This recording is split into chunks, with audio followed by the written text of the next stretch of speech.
Hello, and welcome to the Bowel and Bladder Refresher presentation, a focus on success at home. Please note that this information provided today is for educational purposes only and is not intended for professional medical advice. Please speak with your healthcare provider for any recommendations that you learn about today. Thank you. Today, we are going to review bowel and bladder dysfunction and discuss some of the newest methods available to manage bowel and bladder dysfunction. Topics today will be how your bowel and bladder functions, the impact bowel and bladder dysfunction can have on your life, along with bowel and bladder management programs available to you. The goal is to help you gain independence and confidence in your bowel and bladder program. Neurogenic, what does that mean?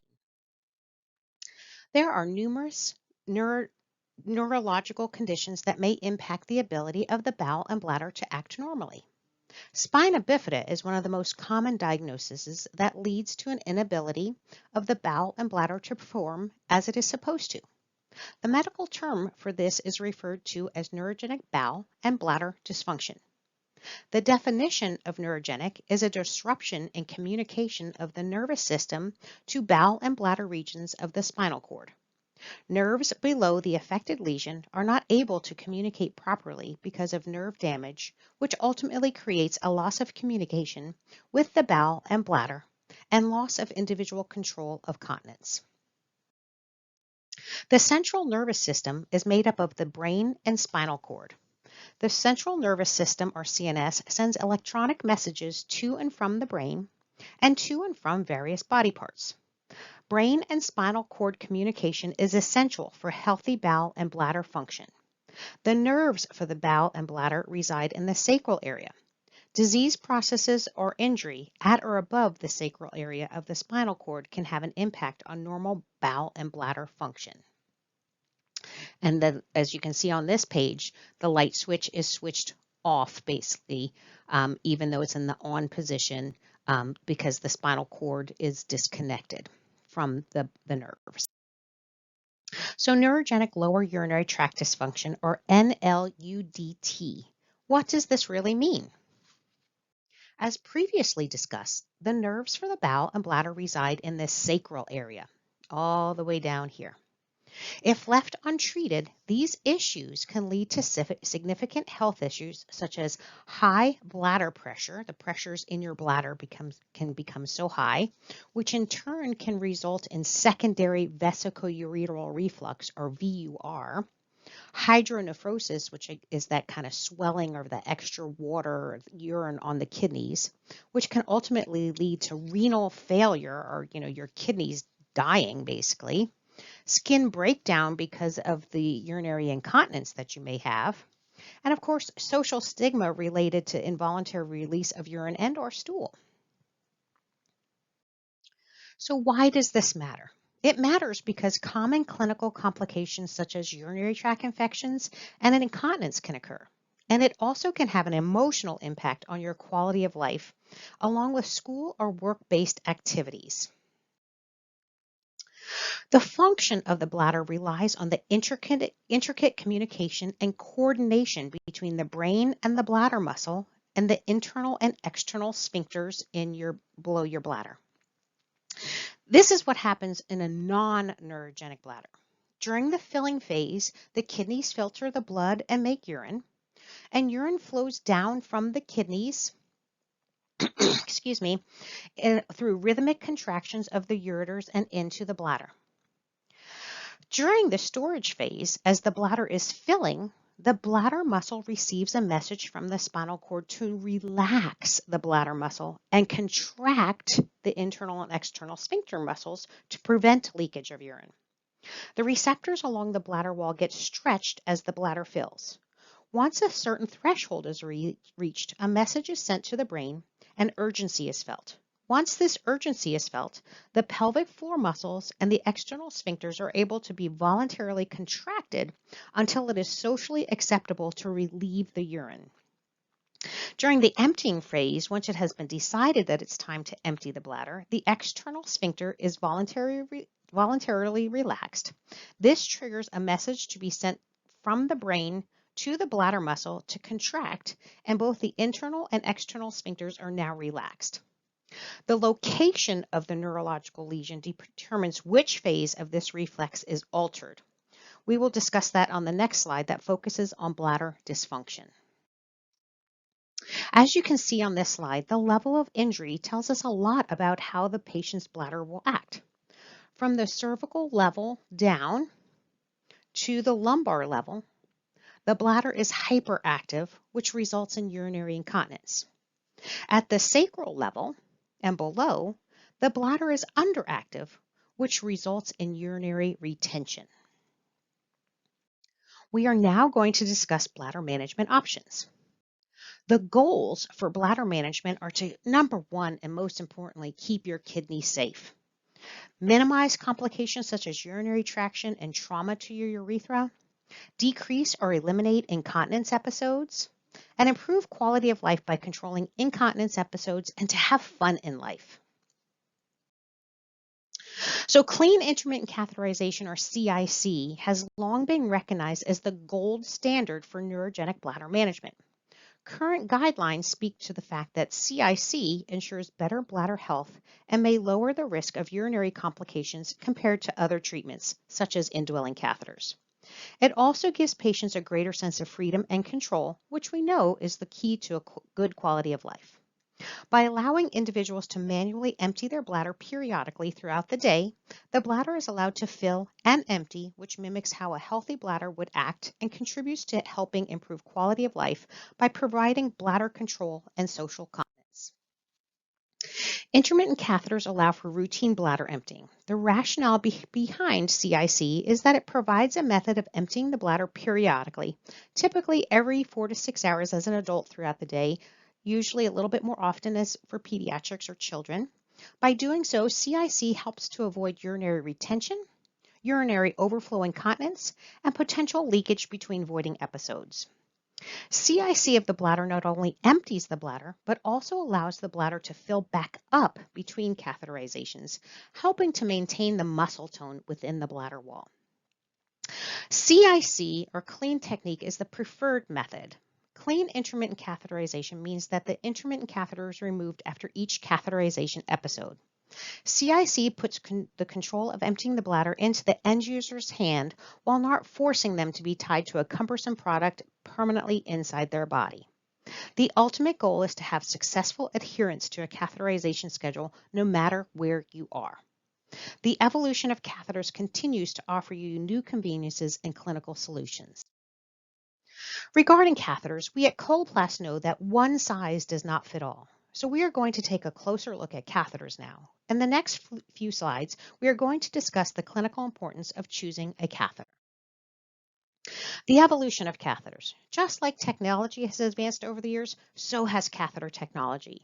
From the ancient times when they used reeds and straws, to Ben Franklin in 1792 using silver-coated catheters, up to 1844 when the first red rubber catheter was designed. It was in 1972, so not that long ago, that Dr. Lapides first established clean intermittent catheterization. Prior to this, when a patient needed to be catheterized, it would be done in a sterile environment. In 2000, Coloplast introduced the first ready-to-use hydrophilic catheter, followed by in 2005, releasing compact technology.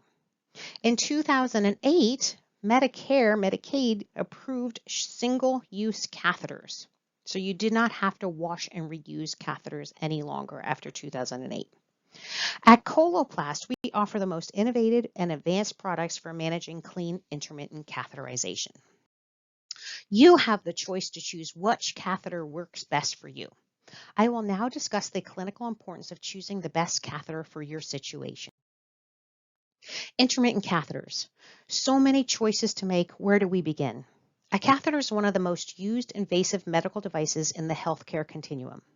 This next portion of the presentation will look at the materials used in intermittent catheters, as well as other features of a catheter, including the catheter tip, the catheter eyelets, catheter coating options, and catheter design. Each of these play an important role in catheter function, ease of use, and decreasing potential complications and patient compliance. The French size is always determined by your healthcare provider. As children, they typically start off on the lower end, the 6 French, up to the 10, 12 French, and as adults, typically most adults are using the 12 to 14 French size. But the French size of an intermittent catheter is the diameter of the catheter, as you can see here on this picture. The smaller the French size, the smaller the diameter, hence the smaller sizes are used for pediatrics. And the larger the French size, obviously the larger the diameter. Most manufacturers follow a universal color code on the funnel end of the catheter, which allows the individual or caregiver to immediately identify which catheter size is being used. And you can see if you're using a 12 French catheter and you have a funnel on it, it's going to be a white funnel. On this slide, it's a red funnel, so that's an 18 French. Most patients that I know usually don't use an 18 French. Maybe the highest is a 16 French, but they do have larger sizes if your healthcare provider decides that you need a larger French size. A coating is always used on intermittent catheters to help protect the urethra during insertion and withdrawal. I will now discuss the catheter coating choices available on the market today. The first one is uncoated. There's no coating on the catheter surface at all. You have to add a water-based lubricant to the catheter to place it in your urethra. And as of note, if you're using an uncoated catheter and you have private insurance, you may end up having to pay more for an uncoated catheter because you have to pay for the catheter and for the lubricant. Whereas gel-coated or hydrophilic catheters already have the coating on them, so you don't have to pay that separate for that water-based lubricant that you have to add to the uncoated catheters. So there are gel-coated catheters where these catheters will come pre-lubricated. There is already a water-based lubricant that's already applied to the catheter while it's in the packaging. So basically you just take it out of the packaging and it's ready to use. But I always feel these are a little on the sticky side and might be a little bit uncomfortable sometimes with some friction force on the urethra. The other ones are hydrophilic catheters. Hydrophilic means water loving. So basically when they're exposed to water, the coating on them becomes very wet and slippery. Lubricious is the terminology we use at Coloplast. So catheters with hydrophilic coating can come ready to use where the coating is already activated in the package, or dry coated where you have to either add water to the packaging or sometimes there's an activation water sachet that you have to open up basically inside the catheter to lubricate that catheter. As of note though, please note that all of the SpeedyCath line of Coloplast hydrophilic catheters are the ready to use ones. They are already ready and able, as soon as you open them up, you just place them in your urethra. So we're now going to talk about the eyelets. The eyelets are the holes in the tip of the catheter that allow the urine to enter the tube and drain the urine out of the bladder. Some intermittent catheters are manufactured with polished eyelets. Some are created with unpolished or cold punched eyelets. Here is the difference. All medical grade plastic catheters are extruded through a machine to create the tube. The second step in creating an intermittent catheter is to punch eyelets into the tube. Again, this allows for the urine to drain out of the bladder. Many manufacturers will stop at that second step and consider the eyelet process complete. This again would be considered cold punched or unpolished eyelets. However, there are manufacturers such as Coloplast that take an extra step of polishing the eyelets so that there's a smooth finish. The goal of this is to ensure that there are no burrs, nicks, or anything else to abrade the urethral lining during insertion and withdrawal of the intermittent catheter. This will be considered smooth polished eyelets. Eyelet geometry is also a very important factor in the prevention of damage to the urethral mucosa during insertion and withdrawal of the catheter. The shape of the eyelet and the sharpness of the edges are important factors. The mucosa has a tendency to be drawn into the lumen of a wide and conical eyelet. As you can see in this green part is your urethra and the gray part is the catheter. And look how much of the urethra is dipping down into the catheter. Whereas the mucosa slides easily over a narrow and vertical eyelet. When the mucosa is drawn into the eyelet during insertion and withdrawal of the catheter, there is an increased risk of damage to the mucosa by scraping from the eyelet edges. The sharper the edge of the eyelet, the greater the risk of damage. Consequently, the long and narrow radial lock eyelet is essentially better than the wide boat-shaped side lock eyelet. And a polished eyelet is essentially better than an unpolished eyelet. As of note, all of our SpeedyCath brand catheters, intermittent catheters, have polished and radial lock eyelets. The catheter tip. There are two different types of catheter tips that you'll typically see out on the market today. The first one is the straight tip. This is the most common type of catheter. Most patients start off with a straight tip. Then there are coudé tips, which actually in French means curved tip. They were designed to navigate the difficult male urethra. And there are two different coudé tip options nowadays. There's the tapered coudé tip, which you see here, and it's a fixed coudé tip. So if you're a male or a boy, older boy, this basically the tip goes up to your nose. You point the tip up to your nose, and that's how you insert it into the urethra. Coloplast does have this new innovative flexible coudé tip, and you can kind of see here, really it's good if it's a motion picture, but it is not a tip that is on there. It moves around and finds the center of the urethra and easily navigates that difficult male urethra. So those are the two different types of catheter tips available on the market today. Catheter materials. So intermittent catheters are made with a variety of different materials with different firmness or flexibility. This is also called the durometer of the catheter. So durometer is also used if in surgery on the different types of sutures that they use as well. So again, the durometer is the flexibility or firmness of the catheter. So catheter material from firm to soft. So we're starting up at the top here with the polyurethane PU, which is a medical grade plastic, or PVC. Polyvinyl chloride is also a medical grade plastic. So those are your stiffest catheters. Then your silicone catheters is a synthetic material, silicone material that makes it a little bit more flexible and softer. And then there are the latex red rubber catheter, which I hope that none of you patients that are listening to this are still on red rubber catheters. We've really gotten away from latex catheters with the spina bifida population due to having it so often, catheterized so often, that it doesn't, you can build up the allergy to it. So we just prefer that you do not use latex material for catheterization. So the inner lumen of the catheter will determine the flow rate, not the eyelets. So typically, there are some catheter companies have 2 eyelets, some have 4. Don't listen to them if they say that because they have 4, the urine flows faster. It's not the number of eyelets. It's the inner lumen, or the inner part of the catheter, that makes the urine flow faster. The French size is, the same no matter how thick it is. So if it's a 12 French, it's going to be a 12 French in diameter. Where you see the difference is if the red rubber, they have to kind of build that catheter up. And because they have to build that catheter up, it's a smaller inner lumen than most of the PVC or the medical grade plastics. You can see how much more urine is coming out of the inner lumen of the medical grade plastic compared to the red rubber. That's what's so important about the inner lumen. Okay. Also, just note that there are different lengths of catheters as well to meet your individual needs. So most male catheters are somewhere between 14 to 16 inches.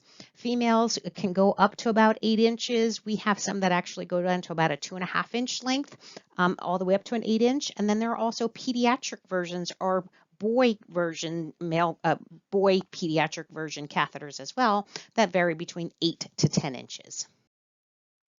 So now we're going to switch to neurogenic bowel. What does that mean? Neurogenic bowel is where there is a disruption in communication of the nervous system to the bowel. Nerves below the affected lesion are not able to communicate properly because of nerve damage. A loss of communication with an individual control of the bowel can occur. There are numerous neurological conditions that may impact the ability of the bowel to act normally. And spina bifida is one of the most common diagnoses that leads to an inability of the bowel to perform as it is supposed to. The medical term for this is referred to neurogenic bowel dysfunction. A break in the communication from nervous system to the bowel may lead to decreased rectal sensation, difficulty passing stool, increased time for stool to pass through large intestine, a relaxed anal sphincter, ultimately creating episodes of fecal incontinence and/or constipation. So look closely at these two pictures. The diagram on the left is a normally innervated sphincter, and the one on the right has been impaired either by neurogenic causes or other non-neurogenic causes such as surgery. What differences do you see? The diagram on the right shows a sphincter that is wide open due to limited or no sphincter control. This may lead to serious consequences for bowel control. As you can see on the intact, that those sphincters are closed at all, until defecation or a bowel movement is happening. So what is the impact of bowel issues? Patients with a neurogenic bowel dysfunction may have lower quality of life as demonstrated by emotional, physical, and psychological distress, school or work absences, social discrimination, and low self-esteem due to having stool accidents. We'll now take a look at bowel management in the neurogenic population. Patients with neurogenic bowel will all benefit from some sort of bowel management program. The goals of a bowel management program are to be effective and empty the stool consistently enough to avoid bowel accidents, predictable due to the loss of neurogenic connection and the need to regain bowel control, and maximize evacuation of stool with each program. Things to keep in mind for a bowel program. A lot of times, most healthcare providers will start off on a conservative measure with increasing fluids, increasing fiber, maybe increasing your activity, whether it be wheelchair yoga or anything of that sort. Then, if those aren't working necessarily, they'll try medications. Think about your Miralax, sometimes X-Lax, sometimes a rectal stimulant like a small enema like Enemies or even some suppositories. The physical then gets to sometimes more when you actually have to remove the stool digitally, and certainly can help trigger the defecation reflex. But we do try and maximize independence with evacuation and utilize any adaptive equipment and techniques that may be needed, especially as you get older. So now we're going to discuss Coloplast product, Peristeen, a treatment option for neurogenic bowel. So Carpe Diem, seize the day. Peristeen offers reduced symptoms of constipation, reduced symptoms of fecal incontinence, improved symptom-related quality of life, and reduced time spent on bowel management. So let's take a closer look at the quality of life. So compared to treatments with conservative bowel management, patients on Peristeen experience a higher general satisfaction, a positive impact on bowel function, and improved symptom-related quality of life. Compared to treatment with conservative bowel management, patients on Peristeen experience improved quality of life documented across a number of factors, including coping and embarrassment. Let's take a closer look at Peristeen. This is what the device looks like. It comes with the bag and the catheters and the device, and certainly we're not going to go into all of that on this presentation today. This is something that if you are interested, you can speak with your healthcare provider about showing it to you in their office. It does require a physician's prescription or a healthcare provider's prescription. Certainly, we do take prescriptions from nurse practitioners.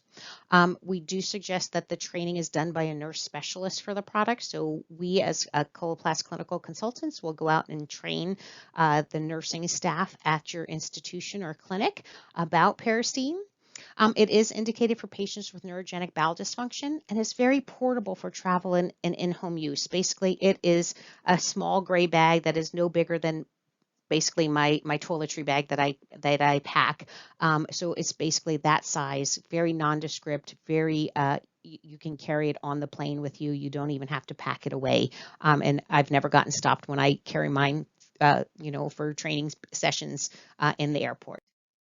So Peristeen is indicated for neurogenic bowel. So again, anybody with spina bifida is typically eligible for Peristeen. It is designed for ages 2 and up. The federal government did give us indications for anybody over the age of 2. And there is no upper echelon. It does not matter how old you are. If you want to learn how to use Peristeen, we can certainly train your facility. Again, requires that prescription. End user is trained by a nurse or healthcare professional. Again, it's indicated for patients with neurogenic bowel disease, and again, portable for travel and in-home use.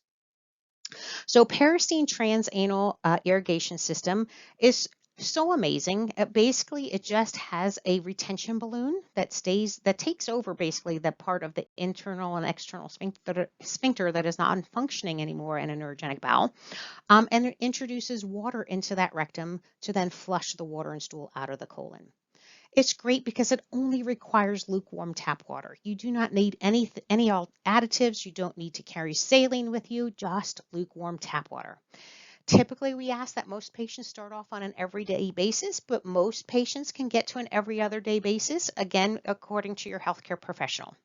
It can also be used with people with limited hand dexterity. We do have some little adaptive devices that can be utilized, but most often you can do it independently or with a little bit of assistance from a caregiver or whomever if you need anybody, especially when you're younger. So access to Peristeen. Peristeen reimbursement varies depending on your healthcare coverage. So it's important to check with your individual insurance for Peristeen coverage.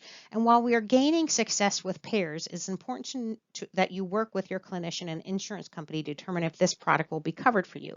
We do have success with most states' Medicaid and private insurances. However, at this time, we do not have Medicare coverage. However, if you have Medicare and a secondary insurance, typically that secondary insurance will pick up the Medicaid, the Peristeen cost. So, how could improved bowel control help you? Please reach out to your local healthcare providers for answers. And thank you for listening to the Neurogenic Bowel and Bladder Refresher. I hope you found this session informative. Thank you so much.